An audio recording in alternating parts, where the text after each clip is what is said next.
No sign of them yet. We just lost sight of the Prime Minister's car for 2 minutes. No, 20 seconds. There was a bend in the road, just this side of Datchet. Yes. No, nobody knows at all. We've kept it quiet. Of course we searched! Eventually we came on here. What else could we have done?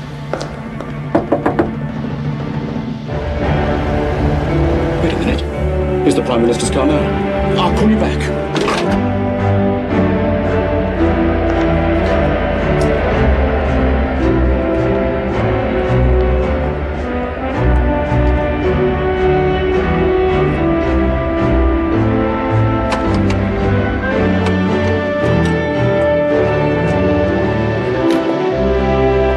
Call the yard.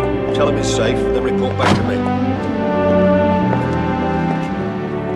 We expected you an hour ago, sir. What happened? I'm quite all right. Commander Daniels will tell you about it. I have to get some rest. Good night, sir.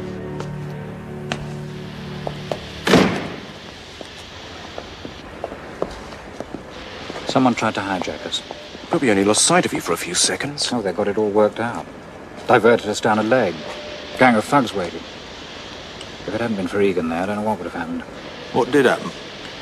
One or two of them had guns. They were right across the road. As soon as Egan saw them, he just put his foot down on the accelerator, drove straight at them. They had to jump for it, I can tell you. Well done, Egan. Thank you, sir. Unfortunately, one of them let his gun off at us as we passed. Bullet just grazed the Prime Minister's cheek. Good God. It's all right.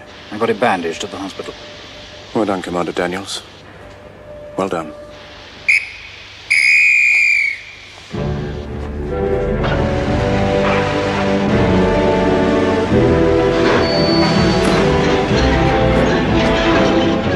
I wonder what they can have been after these ruffians, Hastings.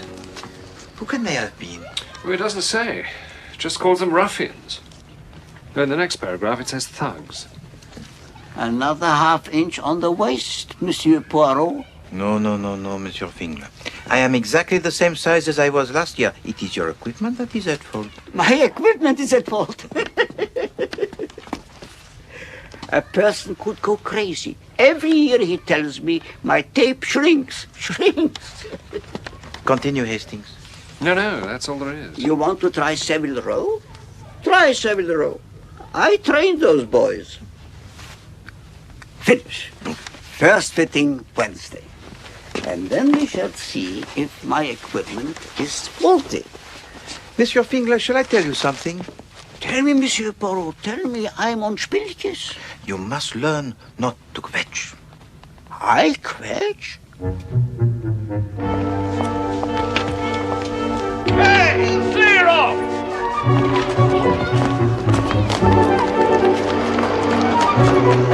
I say not! Clear off, operator!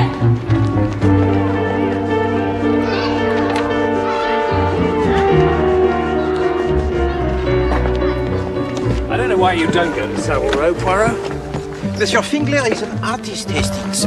But like all artists, he must be treated with a firm hand.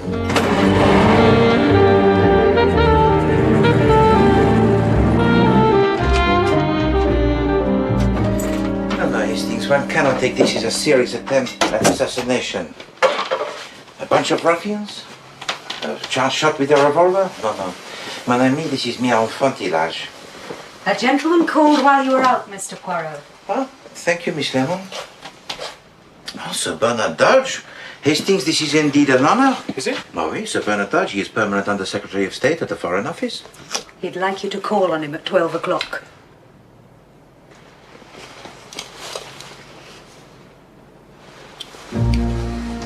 Thank you, Miss Lemon.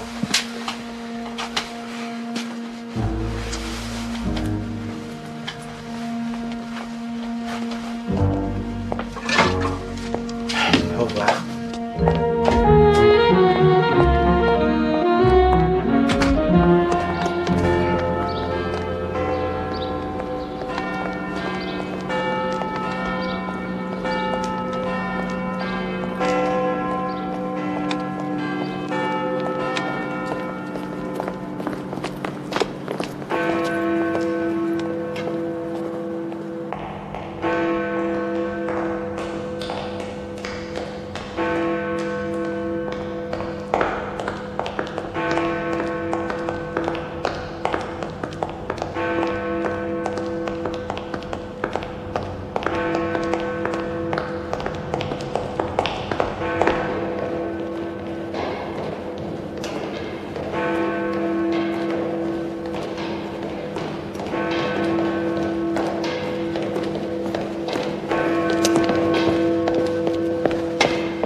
Monsieur Poirot.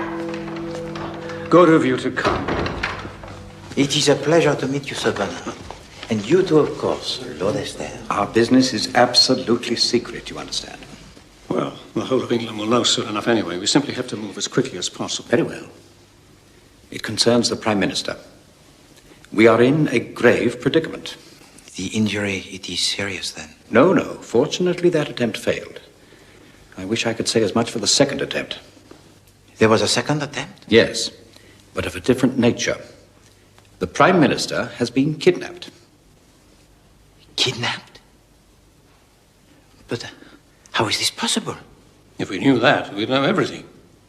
Yes, of course. You said just now, monsieur, the time is of the essence. The Prime Minister's absence from the League of Nations Disarmament Conference in Paris could be disastrous. His is the one voice that can unify Europe and perhaps stop Germany rearming. I see. But perhaps this kidnapping is a direct attempt to bring about this disastrous outcome. Exactly. There are people who want Germany to go on rearming. That is a possibility. He was on his way to Paris when it happened. And the conference is to be held when? 8:30 tomorrow evening. Oh, là. It is now 12:15. 32 hours. And a quarter. Do not forget a quarter, monsieur. It may come in useful. The Prime Minister and his secretary crossed over to France in the early hours of this morning. An embassy car met them at Boulogne. They never arrived in Paris. And that was the last anyone saw of it or any of its occupants? It was a bogus embassy car. I must know everything, Sir Bernard. I must know also about this shooting affair.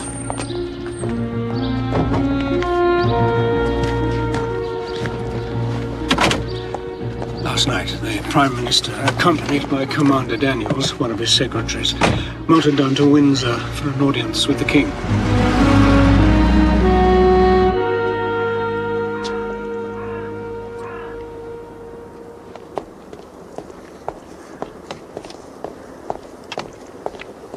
This is the main road from Windsor to Datchet? That's right. The car of the Prime Minister is forced down that lane from this main road here, you say? Apparently so. How was it forced? We don't know. There was a barrier across the road. You received this information from the Secretary of the Prime Minister? Commander Daniels, yes. Who is this Commander Daniels? A good man. Served with distinction in the Royal Navy. His father was a minister in Mr. Asquith's cabinet, until they had a row over Home Rule.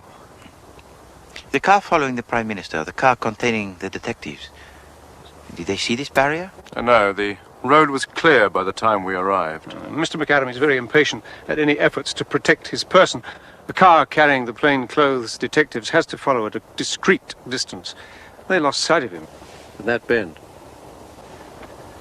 Of course, the barrier could have been removed in seconds.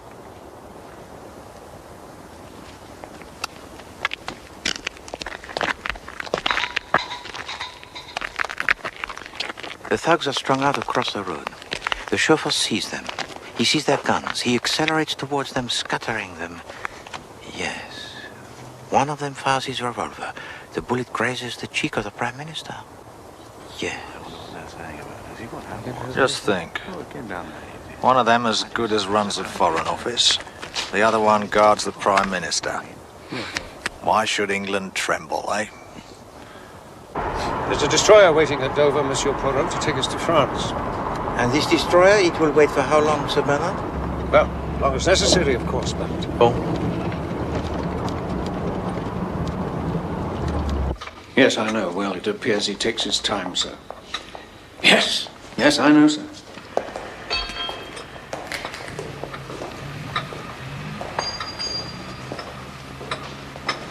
We have done all this, you know, Poirot. No blood, no bullet hole. Does it not strike you as strange, Chief Inspector, that there is no bullet hole? But the bullet hit the Prime Minister. No, Hastings. The bullet grazed the Prime Minister. Why was there no bullet in the car? Where did it go after it grazed his cheek? No.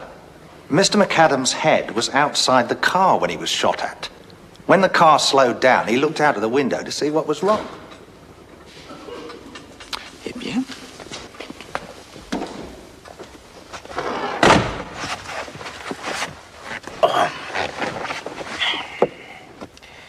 The car is in a lane. The ruffians are barring the way. Monsieur McAdam realizes that something is wrong. He opens the window.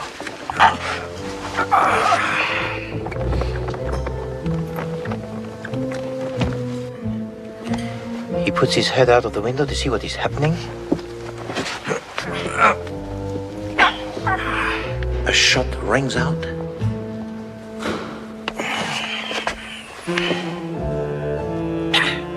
I don't know why we're wasting time on all this, Poirot. The attempt didn't succeed, the kidnapping did, and that was in France. Now look here, Primeiro. The driver Egan, monsieur. Yes, sir? I want to speak with him. I spoke to him last night at Charing Cross. He is the only witness that we have, Chief Inspector. He's off till Thursday. His home address, if you please.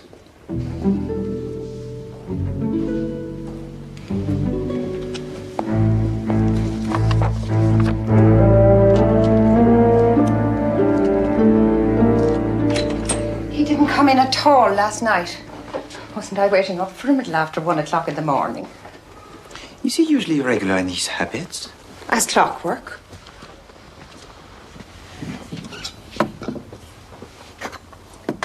Is Monsieur Egan a fellow countryman of yours, Madame Denison? Sure, he's from County Clare, like myself. He was fortunate indeed to find such a comfortable abode and with such a charming landlady. How long has he lodged with you? 6 months. Next Sunday it is, sir.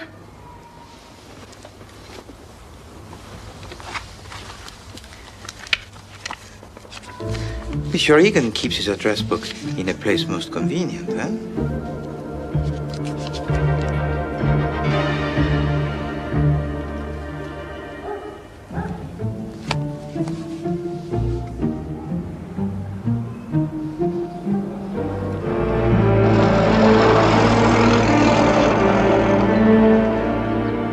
He has his own methods, Sir Bernard. I don't want method, I want action. I've never known him to fail yet. The Prime Minister disappears. The Commander Daniels disappears. Monsieur Egan disappears. At any moment, I fully expect the entire cabinet to disappear.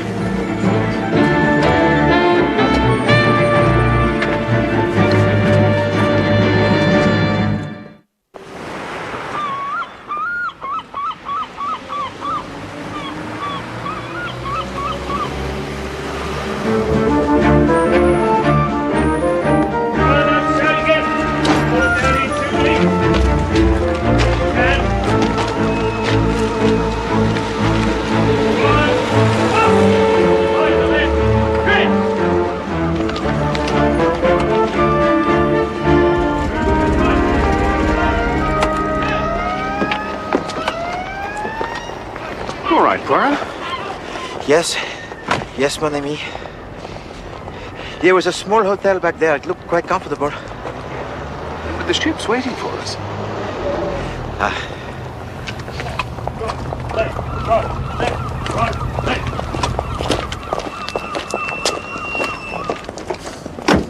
Where's he off to now? Well, I think he doesn't want to go on the destroyer. You know how seasick he gets. Seasick. I shall lose my pension if he carries on like this. When they suggested him, they asked my opinion. Oh, yes, I said. Just the man, I said. What is he doing?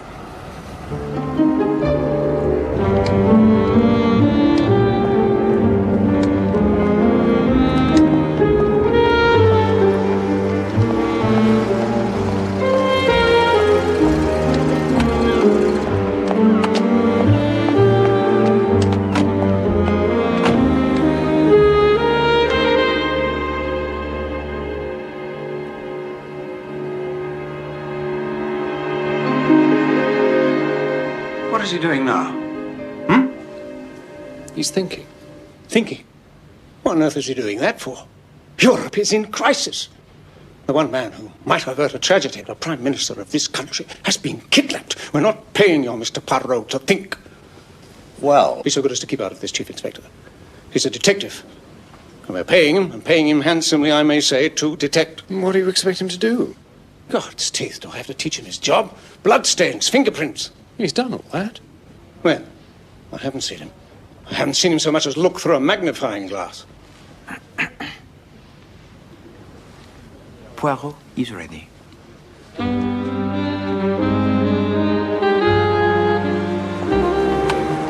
you have that list I asked you for, Chief Inspector?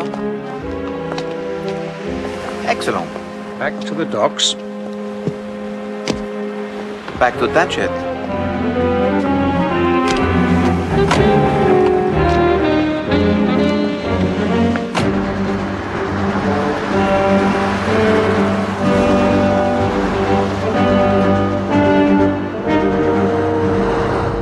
Don't lose sight of them, Sergeant. We don't want anybody else getting kidnapped. Right, sir.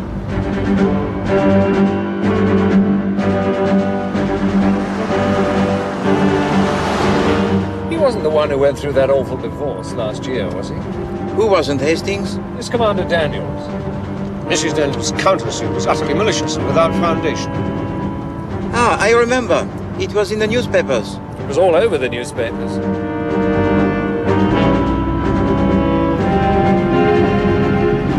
Now what?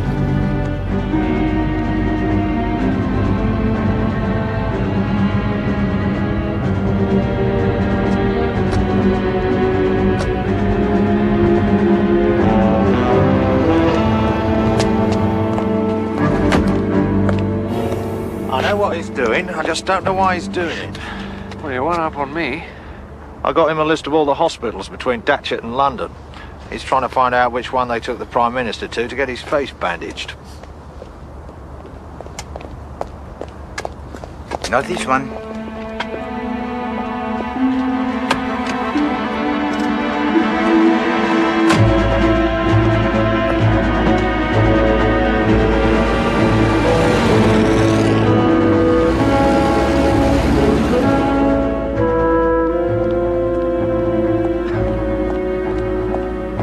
Onwards, driver, if you please, to Feltham. Yes, sir.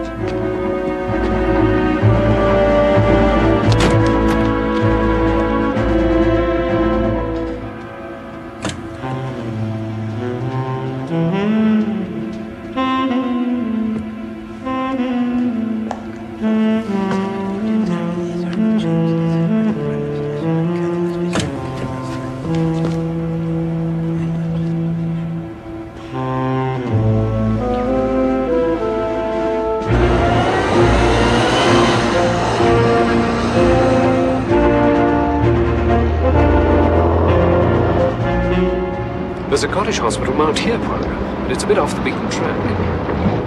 And the driver was missing. Right. We can get back to Dover in an hour. We'll be in Boulogne by dawn.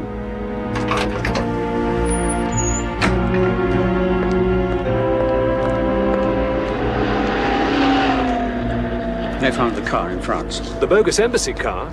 At an abandoned farmhouse near Cressy. Was there anyone inside the car? Commander Daniels. Bound and gagged.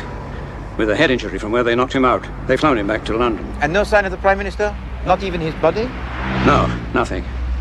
So I suggest that we now get over to France and join the search proper. It is strange, is it not, that having tried to shoot the Prime Minister last evening, they should now take so much trouble in order to keep him alive.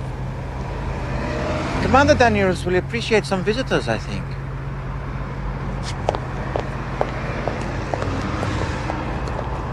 Bang goes my pension.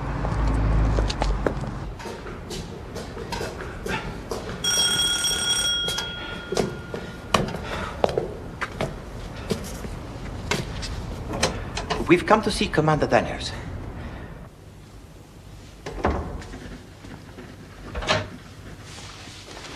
Sir Bernard Dodge and some gentlemen to see you, Commander. Show them in, Shimo. Then take my bag and unpack it, will you? Yes, sir. Gentlemen, please. Thank you. Good to see you, Daniels. Bad show, this. And I don't come out of it very well, I'm afraid, Sir Bernard. Nonsense, my dear chap. What could you do? You know Chief Inspector Japp, I believe. We met last night. And this is Mr. Hercule Poirot and his colleague, Captain Hastings. How do you do? We are full of the apologies, Commander, but this is a matter of the greatest import. Of course. Sit down, please.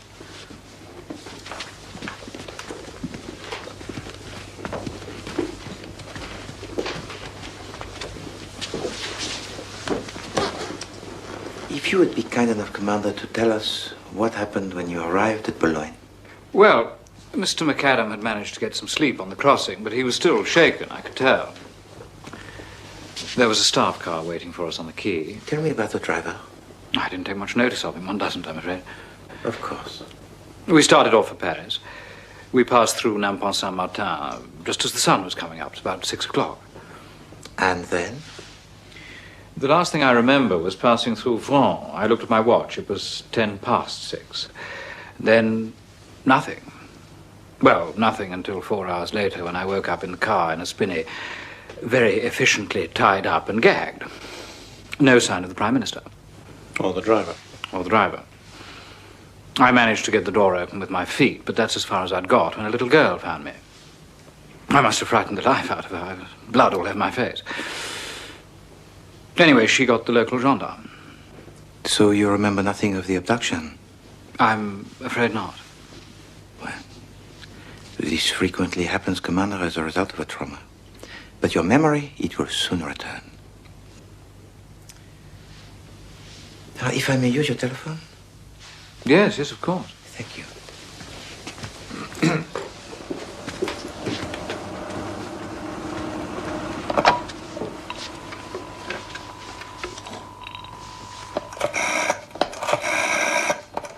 No.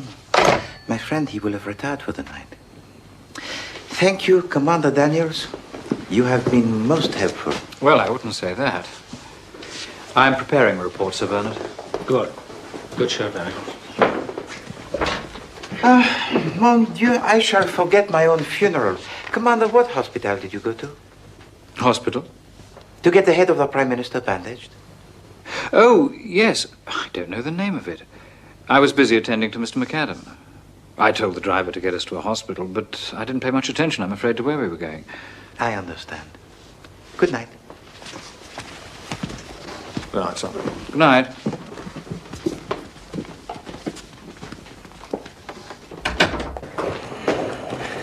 Now, look here, Poirot. When we first met at noon today, I told you how urgent this matter was.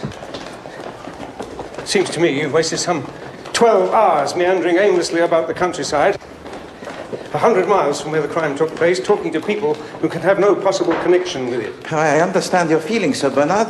I doubt it. We've now wasted hours travelling back to London to talk to Commander Daniels, who, as I could have told you, was able to tell us precisely nothing. On the contrary, Sir Bernard. I now have to report to Lord Astaire. What do you mean, on the contrary? Commander Daniels was able to tell me almost everything I needed to know.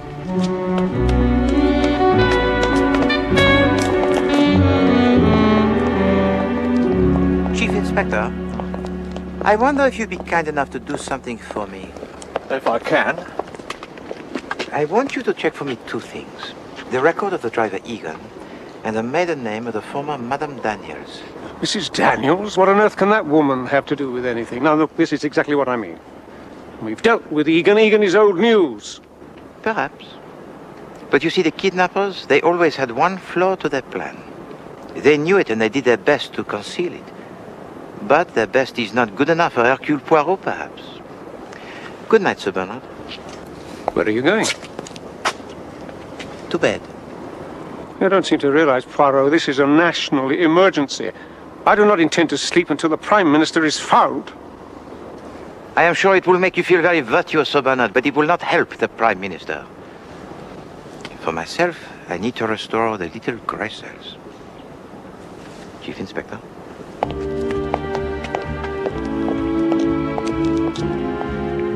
If Monsieur McAdam is still alive, he will be in Paris in time for the conference. He never left his country, you see.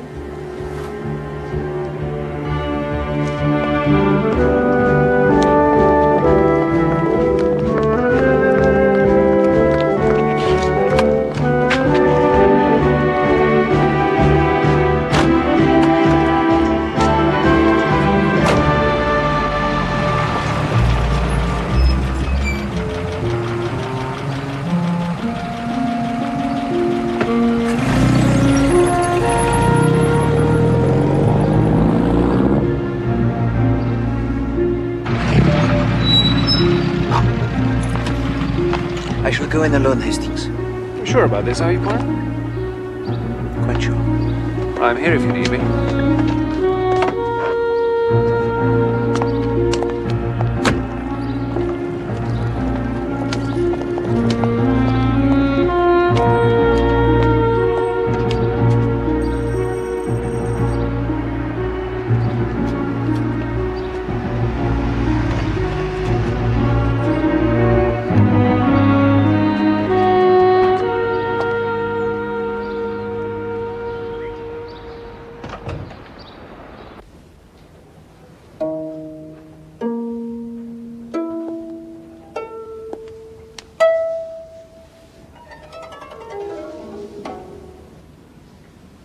Yes, who are you?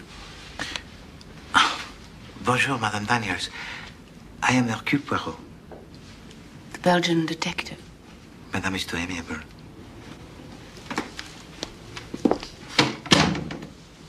What do you want with me? Madame, I saw your former husband last night.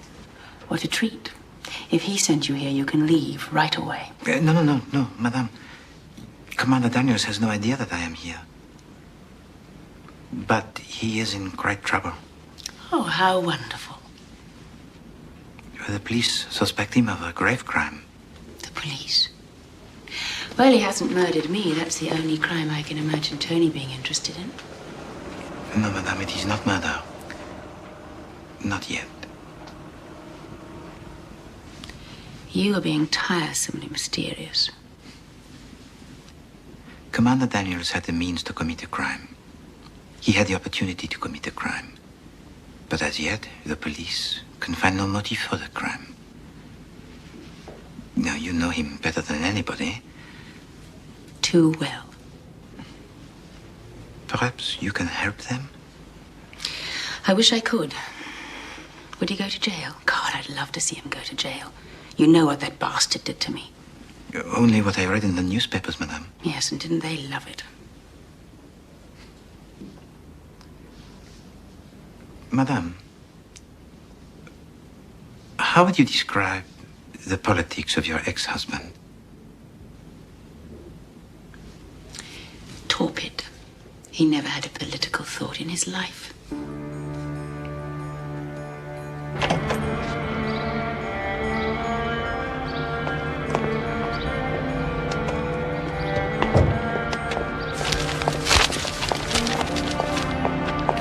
How is Mrs. Daniels? Formidable. I would not wish to be her enemy, I think. You must take care, Hastings. How do you mean? I want you to wait here. When she comes out, I want you to follow her. Do not lose sight of her for 1 second. Telephone me when you can. Scotland Yard, if you please.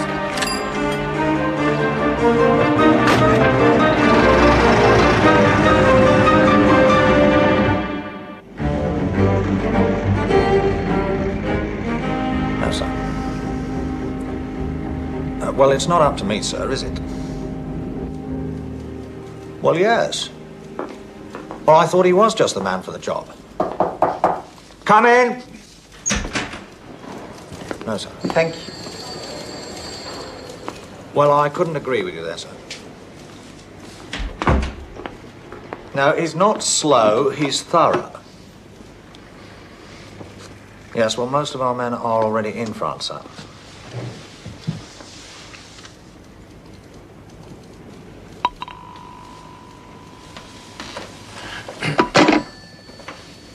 Guess who he was talking about? Modesty forbids, Chief Inspector. Little grey cells rested, are they? Indeed. Thank you. Do you have the information I asked you for? Ah, yes.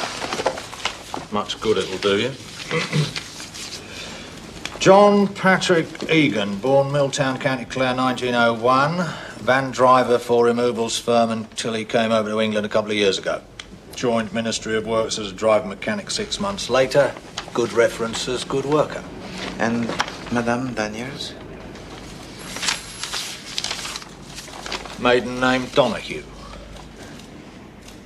Is that not also a name of Ireland? Well, sort of. She's the third daughter of the Earl of Connemara. I don't understand what you're after, Poirot. Chief Inspector, did you ever read about the divorce of Commander Daniels? I should say I did. Very juicy. After such a divorce, having been dragged through the courts, humiliated in the newspapers, do you think the husband would keep on his desk a framed photograph of his ex-wife?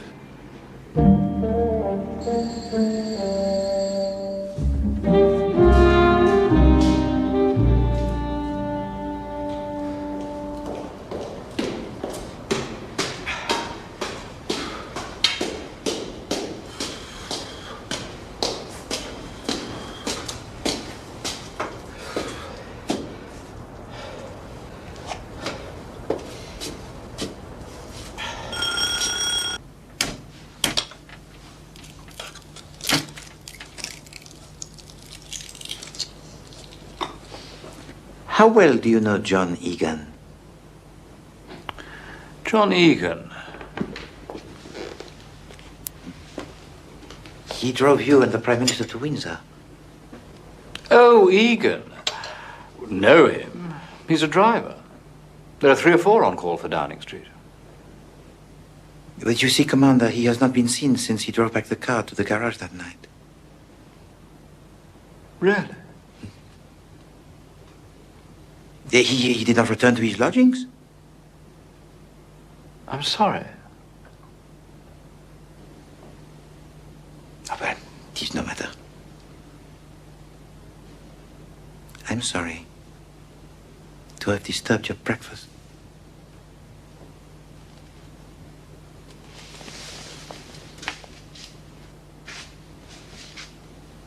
Erin Gobra.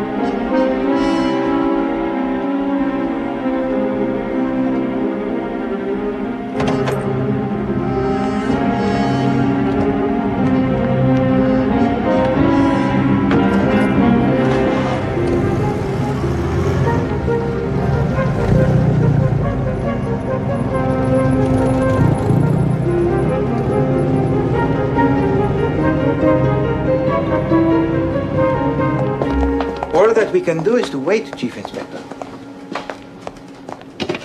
Miss Lemon, has Captain Hastings telephoned yet? No, Mr. Poirot. Hello. This is all very fine and large, Poirot, but what if Mrs. Daniels doesn't leave? Oh, she will have left already, Chief Inspector. For I am the Dutchman.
Yes?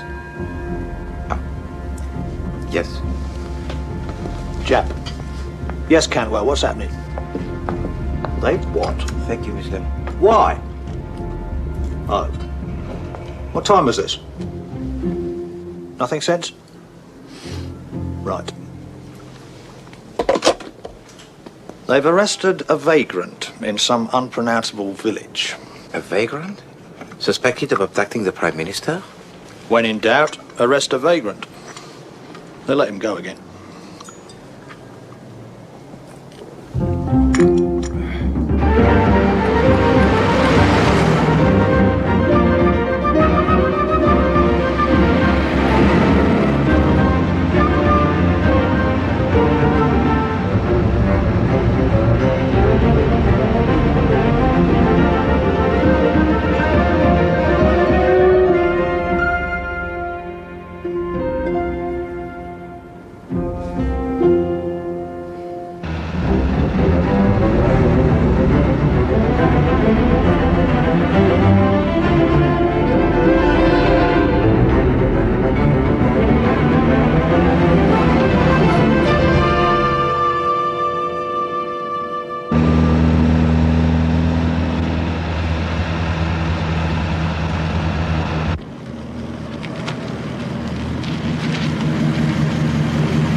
Hello?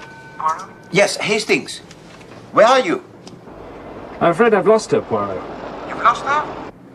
He's lost her. But where are you? Between Basingstoke and Andover. Let me get a map, Hastings. The map, if you please, Miss Lemon. Yeah, between Basingstoke and Andover. She turned off the main road, and we went through a village called Spratling.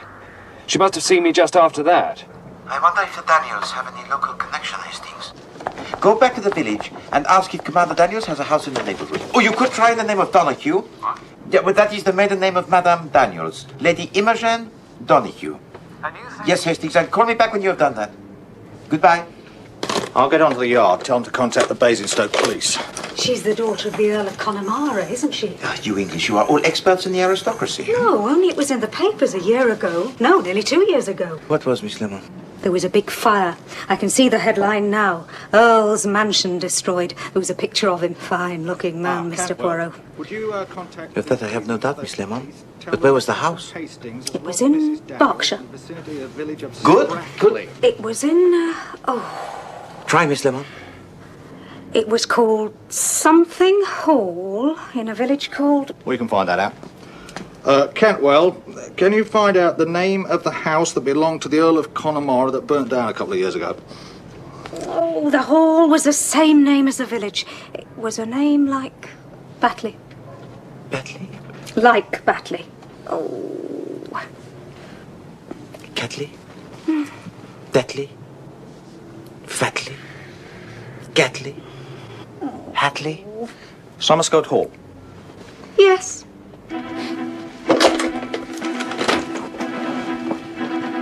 Tell that to Captain Hastings when he telephones.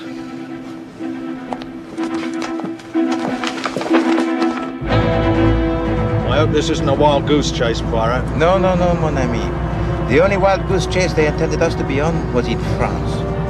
And they have been planning this for years. It was only when they could get somebody sympathetic to their cause into the position of one of the drivers of the Prime Minister was the abduction possible. But what is their cause? German rearmament? Indirectly. There is a strong element in Ireland that does not care if Germany rearms so long as it causes hurt for England. But how did Daniels get involved?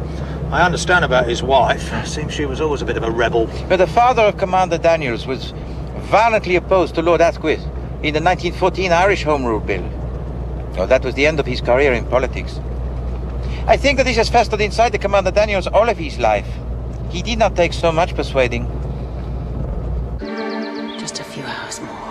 In 4 hours they'll have voted in Paris, and it'll be too late for the Prime Minister to do a thing about it. Anyway, what's it got to do with Britain if Germany rearms?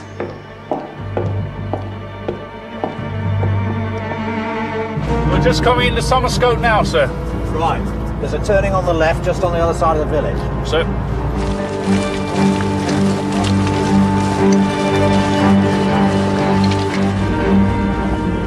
I thought this place was Summerscote, not the Salt.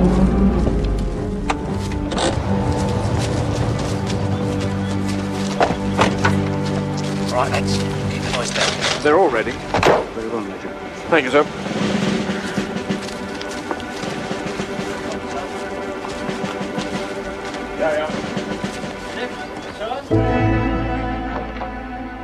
I'm sure I heard something.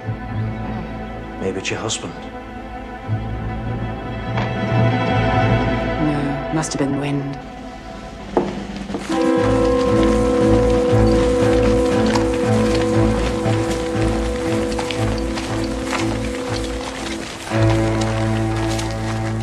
From here we can see everything.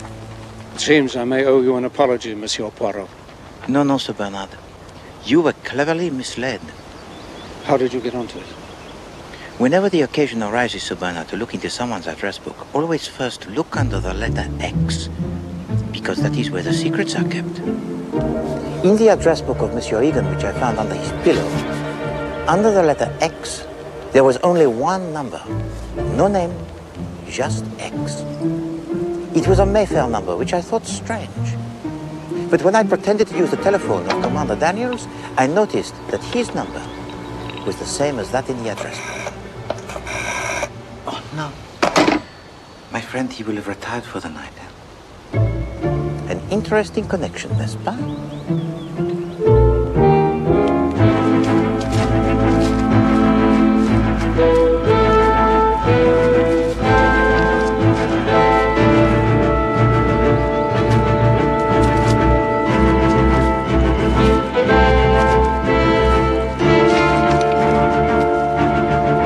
Excuse me, sir. All in place now. Go easy, Major. We don't want anybody getting hurt.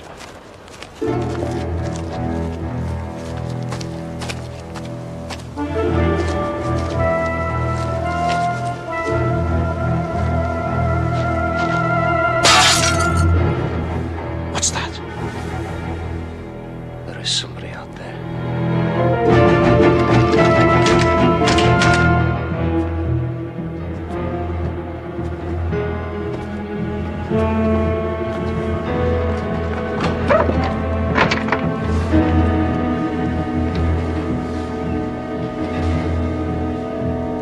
Poirot! We caught him trying to get through the cordon.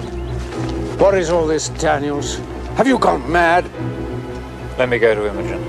You're a traitor, Daniels. A disgrace. Let me go to Imogen. Police. Police everywhere. And soldiers, they've sent the army out for us. Jack, I'm not going, but you must. Alan created a version for you. Come out! One by one! With your hands in the air! What do you do? There's no way out! I don't know. Give yourself up! Perhaps there's still useful things I can do for Ireland. You don't stand a chance! Give me the gun. Come on, it'll be worse if they take you with it.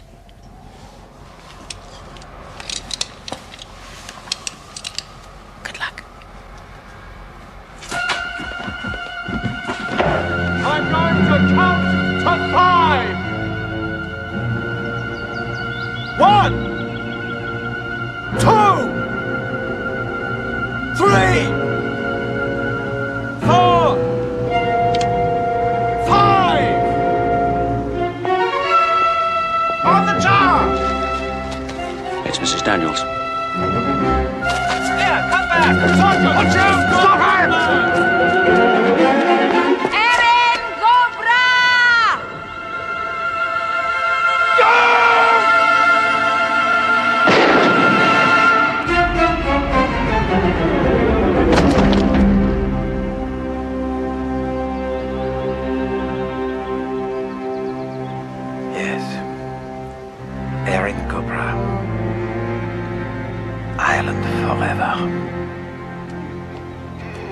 Sir, there's the Prime Minister. Go and help him.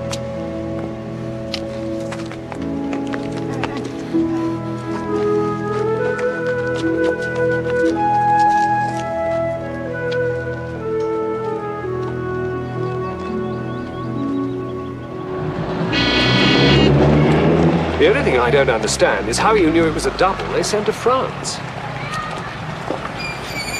When I ascertained that the net result of the supposed assassination attempt was that the Prime Minister went to France with his face bound up, it was then that I began to comprehend. But the man who impersonated the Prime Minister was seen by everyone. No, Hastings. He was not seen by anyone who knew him intimately. And with his face bandaged? But now, mon ami, a far more difficult case. A fitting with Monsieur Fingler.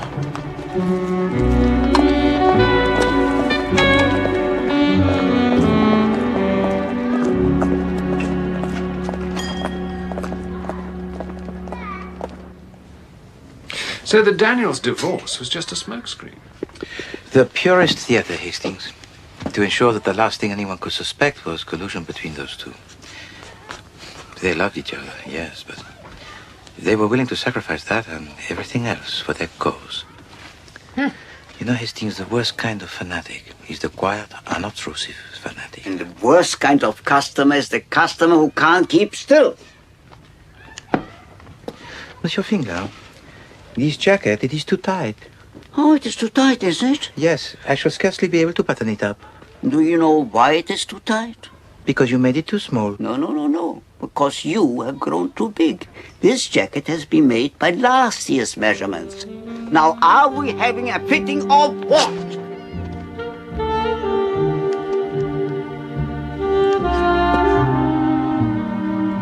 A fitting by all means, Monsieur Finger.